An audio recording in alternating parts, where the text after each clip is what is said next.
Hare Krishna. So welcome to Gita 365, the complete Bhagavad Gita study course. तो पिछले session में हम लोग फर्स्ट चैप्टर के 28 और 29 श्लोक पढ़े थे और आज पढ़ेंगे श्लोक संख्या 30 और 31। तो अभी तक हम लोगों ने देखा कि अर्जुन जब कौरव की सेनाओं को देखा और देखने के बाद उनकी हृदय में दया की भावना आया और अर्जुन कृष्ण से कहने लगे कि उनके शरीर में क्या हो रहा है, कंपन हो रहा है और उनके हाथ से जो है वो गांडीव धनुष जो है वो सरक रहा है, स्लिप हो जा रहा है। तो चलिए आप देखते हैं आगे और क्या कहते हैं। तो श्लोक संख्या 30। नाच शक्नोमि अवस्थातुं भ्रमतीव च मे मना निमित्तानि च पश्यामि विपरीतानि केशव। तो इस श्लोक में अर्जुन कह रहे हैं कृष्ण से, हे कृष्ण, मैं यहाँ पे और ज्यादा खड़ा नहीं हो पा रहा हूँ और मेरे जो है सर चकरा जा रहा है और मैं जो है अपने आप को भूल रहा हूँ और मैं यहाँ पे सारे चीज जो है फ्यूचर में सारे अमंगल की संकेत देख रहा हूँ। तो यहाँ पे अर्जुन की स्थिति है, अर्जुन क्या कह रहे हैं कि वो खड़े नहीं हो पा रहे हैं। अर्जुन अपनी जो दया की भावना से इतने ज्यादा प्रभावित हो गए कि वो अपने आप को संभाल नहीं पा रहे हैं। तो अर्जुन क्या कर रहे हैं, वो अपने आप को भूल जा रहे हैं। वो भूल जा रहे हैं कि वो यहाँ पे क्यों आए, इस युद्ध क्षेत्र में उनका पर्पस क्या है, किस लिए इतने सारे जो है राजा राजपुत्र जो अर्जुन का और पांडवों को साथ देने के लिए इतना दूर दूर से वो आए हैं उनके सपोर्ट के लिए, वो सब भूल गए। अर्जुन भूल गए उनके ड्यूटी क्या है, क्षत्रिय का क्या ड्यूटी है, वो सारे भूल गए। ये भी भूल गए कि भगवान कृष्ण जब अर्जुन के लिए, पांडवों को साथ देने के लिए वो आप अर्जुन की रथ में स्थित है, सब भूल गए। और अर्जुन क्या, उनको क्या दिखाई पड़ रहा है, वो निमित्तानि च पश्यामि विपरीतानि केशव, कि वो सारे उल्टा दिखाई पड़ रहा है। मतलब वो जो आशा करके आए थे जो अच्छी चीज होगा उनको अच्छा नहीं दिखाई दे रहा है, सारे नेगेटिव विपरीत चीज दिखाई दे रहा है। अर्जुन देख रहे हैं कि इस युद्ध होते ही क्या होगा, उनके सारे जो रिश्तेदार हैं वो सब जो है मरे जाएंगे, कोई रहेगा नहीं। और ये चीज जो है अर्जुन एक्सेप्ट नहीं कर पा रहे हैं कि उनके जो फैमिली मेंबर्स कोई नहीं रहेगा। तो ये जो स्थिति है उनके लिए और वो उसके कारण बनेंगे, तो वो उनके हृदय में क्या हो रहा है, एक कॉन्फ्लिक्ट उत्पन्न हो रहा है। वो उस सिचुएशन जो आने वाला है उस सिचुएशन वो एक्सेप्ट नहीं कर पा रहे, इसीलिए उनका जो है ऐसी स्थिति हो गया जो है वो खड़े नहीं हो पा रहे। श्रील प्रभुपाद बताते तात्पर्य में समझाते कि ये अर्जुन का मन की दुर्बलता है। तो अर्जुन तो बाहरी दृष्टि से ये फिजिकली वो इतना स्ट्रांग थे, वो पूरा तीनों लोगों में विख्यात थे, अब उनके युद्ध की शक्ति, कला, सारी चीज में इतना दक्ष थे। लेकिन यहाँ पे वो ऐसे इमोशन जब हुआ तो वो उसको कंट्रोल नहीं कर पा रहे और उनका मन जो है वो दुर्बल हो गया। और मन की दुर्बलता के कारण वो जो है कुछ नहीं कर पा रहे, ऐसे वो खड़े नहीं हो पा रहे, उनके हाथ से गांडी जो है वो हो रहा है, सरक जा रहा है, वो कैसे युद्ध करेंगे, अपने आप को भूल जा रहे हैं। तो ये जो स्थिति है अर्जुन का, ये मन के दुर्बलता के कारण ये बहुत कष्टदायक स्थिति है उनकी। वो कर सकते हैं युद्ध, वो विजय प्राप्त कर सकते हैं, लेकिन वो इंटरनली उनका एक कॉन्फ्लिक्ट हो रहा है, उनके वैल्यूज की एक इमोशन उनको ऐसे बना दे रहा है कि वो उस कार्य को कर नहीं पा रहे, मन में ऐसे शक्ति नहीं ला पा रहे वो कार्य को करने के लिए। तो ऐसी स्थिति में उनको केवल क्या दिखाई दे रहा है? अमंगल की रास्ता दिखाई दे रहा है, सारे जो है नेगेटिव चीज दिखाई दे रहा है। उनको कोई जो है कोई भी एक होप नहीं दिखाई दे रहा है। तो ऐसा स्थिति अर्जुन का जो है ये बहुत ही कष्टदायक स्थिति है। और ऐसा स्थिति में बहुत सारे लोग, इस संसार के भी लोग ऐसे स्थिति में होते हैं। जब वो लोग बहुत कुछ कर पाते हैं, कर सकते हैं, उनके पास बहुत शक्ति होते हैं, बहुत सारे एबिलिटीज होते हैं, पर उनके मन में ऐसे इमोशंस, ऐसे भय या ऐसे कुछ चीजें आ जाती है जिससे वो उनको सारी चीज जो है अमंगल जैसे दिखाई देता है। उनको लगता है कि इससे कुछ लाभ नहीं होने वाला, इससे ऐसे क्यों हो गया, और फिर वो जो है एक तरह से डिप्रेशन में चले जाते हैं।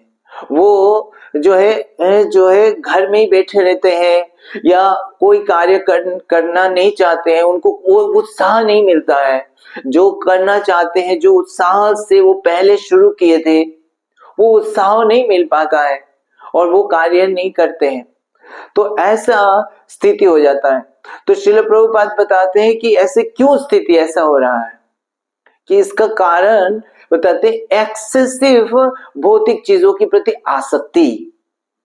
जब भौतिक कोई भी सिचुएशन, कोई वस्तु या कोई व्यक्ति के प्रति बहुत ज्यादा आसक्ति हो जाता है और वो चीज हम जैसे चाहते हैं ऐसे नहीं मिल पाता है, तो फिर वो व्यक्ति सोचता है मैं क्यों यहाँ पे हूं, मेरा यहाँ पे रहने का क्या फायदा है फिर, तो उसको कार्य करने का क्या फायदा है, तो वो इसका होप और उत्साह खो देता है। तो अर्जुन भी यहाँ पे अपने रिश्तेदारों के प्रति आसक्त थे और वो चाहते थे कि जो भी हम जीतेंगे, जो भी है, रिश्तेदारों के साथ में रहना है। पर अभी इस युद्ध क्षेत्र में आके देख रहे हैं कि उनको तो खोना पड़ेगा, ये तो कहेंगे उनको खोना पड़ेगा। तो अब जो है वो उनसे अटैच होने के कारण उनको अब वो चीज जो है वो एक्सेप्ट नहीं कर पा रहे हैं और फिर लग रहा है फिर क्या फायदा है इस युद्ध का। और उस चक्कर में वो जो है वो बिल्कुल इस सिचुएशन को हैंडल नहीं कर पा रहे, इसीलिए वो अपने जो है अपने आप को भूल जा रहे हैं, अब क्या करना है वो समझ नहीं पा रहे हैं और वो जो है उनका सर चकरा जा रहा है। तो ऐसे सिचुएशन जो है साधारण व्यक्ति का हमारे जीवन में आ जाता है कि हर सिचुएशन जो है, इस भौतिक चीजें, हर चीज हमारे हिसाब से नहीं चल सकता है। और जब इस चीज को एक्सेप्ट नहीं कर पाते हैं क्योंकि टू मच अटैच होने के कारण, तो फिर वो ऐसे चले जाते हैं और फिर वो जो है कुछ कार्य नहीं करने का मन करता है और कभी कभी अपने आप को भी नुकसान कर देते हैं। तो ऐसे चीज के लिए उपाय क्या है? इसका उपाय यही है, क्योंकि उनको कोई आशा नहीं दिखाई दे रहा है, होप नहीं दिखाई दे रहा है, सारे नेगेटिव नेगेटिव दिखाई दे रहा है। तो उनको दृष्टि चाहिए जिससे वो पॉजिटिव चीज को देख सके, सही तरह से चीज को देख सके, और वो है दिव्य दृष्टि, ज्ञान की दृष्टि। तो ये जब ये स्थिति से अर्जुन बाहर आ पाते हैं, जब वो भगवान कृष्ण से ये भगवत गीता को सुनते हैं, तो सुनने के बाद अर्जुन इससे बाहर आ जाते हैं। तो उसी तरह कई सारे उदाहरण है इस संसार में, कई सारे लोग बहुत डिप्रेशन में थे, कई लोगों का सुइसाइडल थॉट्स था, लेकिन जब वो भगवत गीता का अध्ययन किया तो उनको नया विजन प्राप्त हुआ और वो इस सिचुएशन से बाहर आ सके। तो यहाँ पे अर्जुन का अब ये इंटरनल माइंड की वीकनेस की वजह से ऐसी स्थिति हो गया है। अब आगे वो क्या कहते हैं अर्जुन, हम पढ़ते हैं श्लोक संख्या 31। नाच श्रेयानुपश्यामि हत्वा सजनम आहवे, नाकांक्षे विजयम कृष्ण नाच राज्यम सुखानि च। अब अर्जुन कह रहे कृष्ण से, हे कृष्ण, मैं इस युद्ध की विजय नहीं चाहता हूं, विजय भी मैं नहीं चाहता हूं, मैं राज्य भी नहीं चाहता हूं और मैं सुख भी नहीं चाहता हूं। ऐसे क्यों? यही सब चीज के लिए तो आए अर्जुन। अर्जुन ने इतना दिन इतना प्रैक्टिस किए इसी चीज को पाने के लिए, इतना तैयारी, इतना सब कुछ, पर यहां पे आके कह रहे हैं मुझे ये नहीं चाहिए। तो ऐसे क्यों कह रहे हैं नहीं चाहिए? कि अर्जुन को यहाँ पे अभी ऐसे दिखाई दे रहा है, अर्जुन कह रहे हैं कि नाचो श्रेय अनुपश्यामी। श्रेय, श्रेय का मतलब long term benefits. Long term मतलब लंबे समय, दूर में आगे जाके बेनिफिट्स, इसको कहते हैं श्रेय। तो अर्जुन को लगता है कि ये जो अगर मैं राज्य जीत भी गया तो मेरे अगर रिश्तेदार खो गया, सबकी मृत्यु हो गया, तो ये जो मेरे राज्य है वो मेरे लिए अल्टीमेटली लॉन्ग टर्म बेनिफिट नहीं देने वाला है। तो इस संसार में दो टाइप के कार्य होते हैं, एक तो जो हमें लॉन्ग टर्म बेनिफिट देता है और एक है शॉर्ट टर्म बेनिफिट देता है।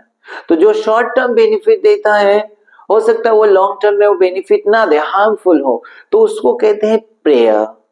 और जो लॉन्ग टर्म बेनिफिट देने वाला उसको कहते हैं श्रेय।